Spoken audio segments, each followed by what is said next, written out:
तो कल के लेक्चर में हम लोग क्या किए थे बेटे,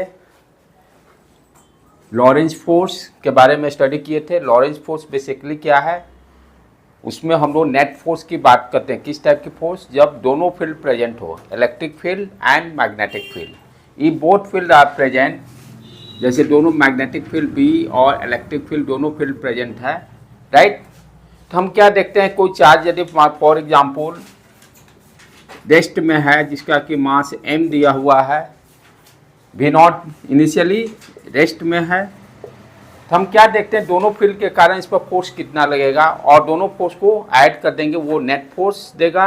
उसी नेट फोर्स को लॉरेंज फोर्स बोलते हैं, उसी फोर्स को लॉरेंज फोर्स। तो फर्स्ट हम लोग क्या देखेंगे, इलेक्ट्रिक फील्ड के कारण देखते हैं कितना फोर्स लगेगा। तो इनिशियली ये रेस्ट है, रेस्ट में क्या होता है, सिर्फ इलेक्ट्रिक फील्ड में ही चार्ज फोर्स एक्सपीरियंस करेगा। इलेक्ट्रिक फील्ड में हम लोग क्या देखे थे, आइदर चार्ज इन रेस्ट या इन मोशन, दोनों केसेज में फोर्स फील करता है। तो जब इनिशियली रेस्ट में है तो क्या होगा, F E equal to Q E. Force का डायरेक्शन क्या होगा, जिस डायरेक्शन में इलेक्ट्रिक फील्ड होगा उसी डायरेक्शन में फोर्स लगेगा। तो यहाँ पर मान लेते हैं फॉर एग्जांपल ये एक्स एक्सिस मान लिए, ये वाई एक्सिस मान लिए, ये जेड एक्सिस मान लिए, राइट। तो एक्स डायरेक्शन में है इलेक्ट्रिक फील्ड, तो इस पर फोर्स एफ ई का डायरेक्शन क्या होगा, एक्स डायरेक्शन में।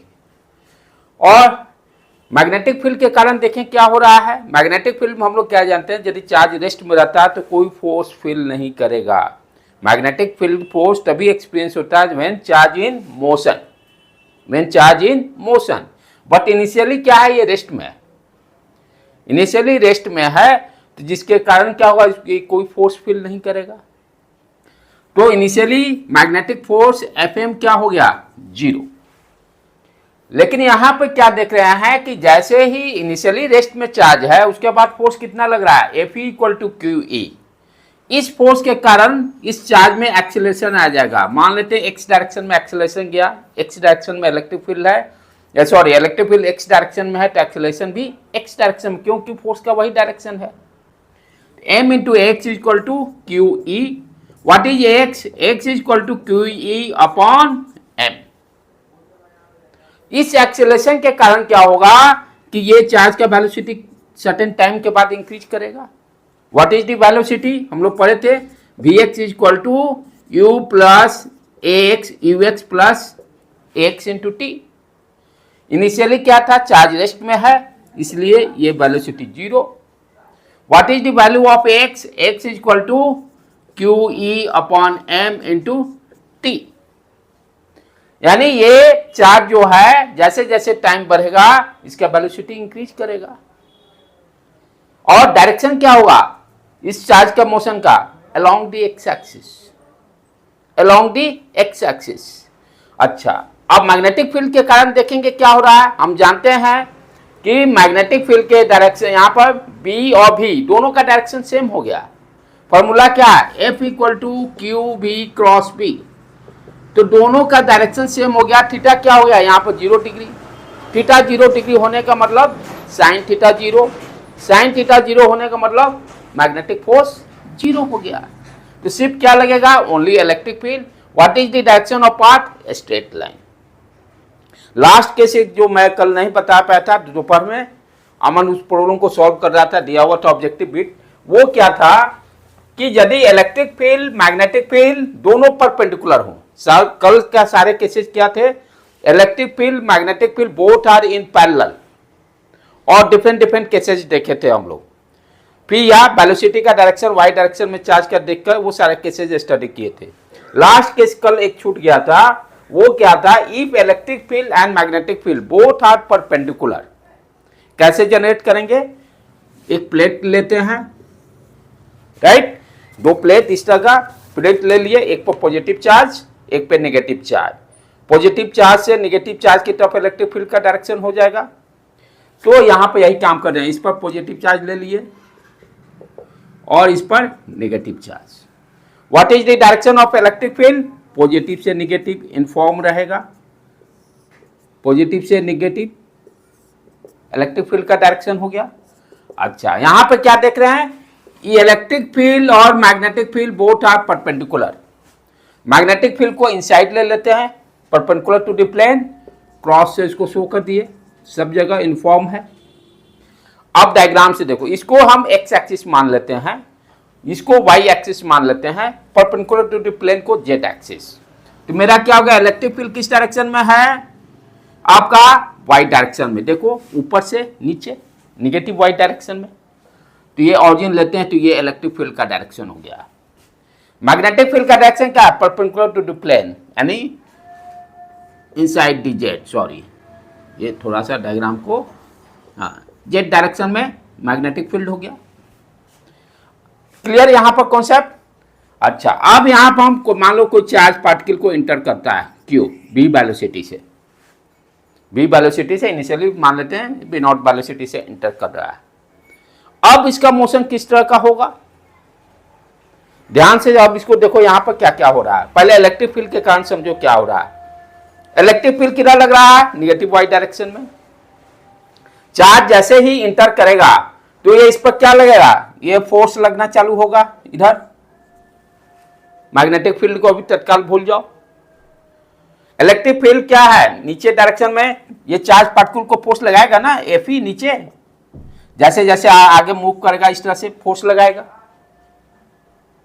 तो इलेक्ट्रिक फील्ड के कारण फोर्स का डायरेक्शन क्या हो गया, डाउनवर्ड डायरेक्शन इस चार्ज पर। यानी यहां पर चार्ज पर जो फोर्स लगेगा F E equal to Q E, direction क्या हो गया उसका, एफ ई का ई के ही डायरेक्शन में। कैसा इंपैक्ट करेगा, घुसेगा पैराबोलिक टाइप से इधर नीचे आ जाएगा, यदि पॉजिटिव चार्ज रहेगा तो, इफ चार्ज इज पॉजिटिव। ठीक है, अब इलेक्ट्रिक फील्ड को भूल जाइए, मैग्नेटिक फील्ड समझिए सिर्फ है। मैग्नेटिक फील्ड इस डायरेक्शन में है, चार्ज इस तरह से इंटर कर रहा है, क्या है, परपेंडिकुलर टू द प्लेन, दोनों के बीच में 90 डिग्री, क्या होगा, ये सर्कुलर मोशन करेगा। फोर्स का डायरेक्शन क्या हो गया, ये भी ये बी, ठीक है। हम लोग क्या करते हैं, बी के डायरेक्शन में ये इस तरह से हो गया, फोर्स ऊपर की तरफ लगेगा मैग्नेटिक फोर्स। तो मैग्नेटिक फोर्स का डायरेक्शन क्या हो गया, ये एफ एम लिख दिया। तो यहां पर दो फोर्सेज लग रहे हैं, दोनों क्या है, Y, electric field negative Y direction में, magnetic field positive Y direction में। अब यहां पर क्या है, ध्यान देने की बात है, क्योंकि क्वेश्चन ऑलरेडी मेडिकल में आज सॉल्व कर रहा था, ये दिया हुआ था ऑब्जेक्टिव बिट। यहां पर यदि ये दोनों फोर्स बराबर हो जाएं, मैग्नेटिक फोर्स और इलेक्ट्रिक फोर्स दोनों बराबर हो जाएं, तब क्या होगा, net force zero, net force zero. तो वेलोसिटी का कोई डिफ्लेक्शन नहीं होगा, चार्ज का सीधे स्ट्रेट निकल जाएगा। यदि ये दोनों फोर्स इक्वल रहा, एफ ई और एफ एम, तो क्या होगा, चार्ज पे नेट फोर्स जीरो, स्ट्रेट निकल जाएगा। इसीलिए इसको क्या कहते हैं, वेलोसिटी सेलेक्टर, वेलोसिटी सेलेक्टर। यानी यदि मैग्नेटिक फील्ड और electric field both are perpendicular, और यदि उस रीजन में वेलोसिटी कोई चार्ज इंटर करता है, तो यदि ये दोनों फोर्स बराबर रहते हैं तो विदाउट डेविएशन स्ट्रेट निकल जाएगा। इसीलिए इसको इससे जब दोनों बराबर होते हैं तो इसको क्या बोलते हैं, वेलोसिटी सेलेक्टर। क्लियर बेटे, बिट में दिया होता है कि विदाउट डेविएशन स्ट्रेट निकल जाएगा, चौथा बिट उसमें दिया हुआ था, और 2-3 बिट दिए हुए थे। अच्छा, ये तो हो गया, ठीक है। वेलोसिटी सेलेक्टर कब काम करेगा, जब दोनों फोर्स बराबर होगा। What is the condition, condition उसका क्या होगा, एफ बी कितना हो जाएगा, क्यू वी बी, ये v का डायरेक्शन, ये b का डायरेक्शन, क्या हो गया 90 डिग्री साइन 90, 1 फोर्स कितना हो गया, क्यू वी बी। क्लियर, कोई दिक्कत नहीं। उसके बाद एफ ई क्या हो गया, क्यू ई, चार्ज उड़ गया। What is the B B equal to E आया। What is the velocity, velocity जब E अपॉन B के बराबर होगा तभी वेलोसिटी सेलेक्टर जैसा काम करेगा। जब वेलोसिटी चार्ज पार्टिकल का किसके बराबर, E अपॉन B के रेशियो के बराबर होगा, एंड वेलोसिटी के वैल्यू कितना रखें कि विदाउट डेविएशन स्ट्रेट निकल जाए, तो इलेक्ट्रिक फील्ड का वैल्यू और मैग्नेटिक फील्ड का जो वैल्यू दिया रहेगा उसका रेशियो निकाल लेंगे, जो वैल्यू दिया रहेगा उसी वेलोसिटी से उसको इंटर करना पड़ेगा। चार्ज पे नेट फोर्स कितना, वही तो निकालेंगे ना, नेट फोर्स। नेट फोर्स इस केस के लिए 0। हमने क्या लिया, यदि ये दोनों बराबर हैं तो नेट फोर्स 0। इक्वल है तब, इक्वल होने के लिए कंडीशन क्या चाहिए, वेलोसिटी कितना होना चाहिए चार्ज का, E अपॉन बी के बराबर, तब नेट फोर्स 0 होगा। लेकिन फिर भी कुछ तो रेजिस्टेंस आएगा ना। वो इसको एज्यूम करके चल रहा है ना, फिजिक्स क्या है, एज्यूमशन। प्रैक्टिकल तो कोई चीज पॉसिबल ही नहीं है। हाँ, ये एक केस हुआ। दूसरा केस ऐसा भी हो सकता है कि इलेक्ट्रिक फील्ड का वैल्यू एफई का वैल्यू एफएम से ज्यादा हो, यानी ये फोर्स इलेक्ट्रिक फोर्स ज्यादा हो एफएम से। कहने का मतलब क्या हो गया, Q is greater than QVB। तब क्या होगा, ये नीचे की तरफ चला जाएगा। दूसरा केस, थर्ड केस, ये भी हो सकता है कि एफएम ये फोर्स ज्यादा हो, magnetic force, FM greater than FE, तब चार्ज क्या होगा, ऊपर की तरफ निकल जाएगा। लेकिन पूछता है वेलोसिटी सेलेक्टर वाला ही। ठीक है बेटे, तो ये कल छूट गया था, उसको हम लोग ऐड कर लेंगे। ये इंपॉर्टेंट है, लास्ट वाला जो है नेट के में भी क्वेश्चन पूछे हुए था कि इलेक्ट्रिक फील्ड मैग्नेटिक फील्ड ये both are perpendicular to each other, charge particle का डेविएशन किधर क्या होगा वो बताना था, आंसर भी दिए हुए था। ठीक है, तो इसको इसमें इससे यहाँ पर इस टॉपिक में इसको यहीं पर एंड करते हैं। फिर नेक्स्ट अभी हम लोग चालू करेंगे कि करंट वायर में, किसी भी वायर है उसमें करंट फ्लो कर रहा है, वो मैग्नेटिक फील्ड के बीच में प्रेजेंट है।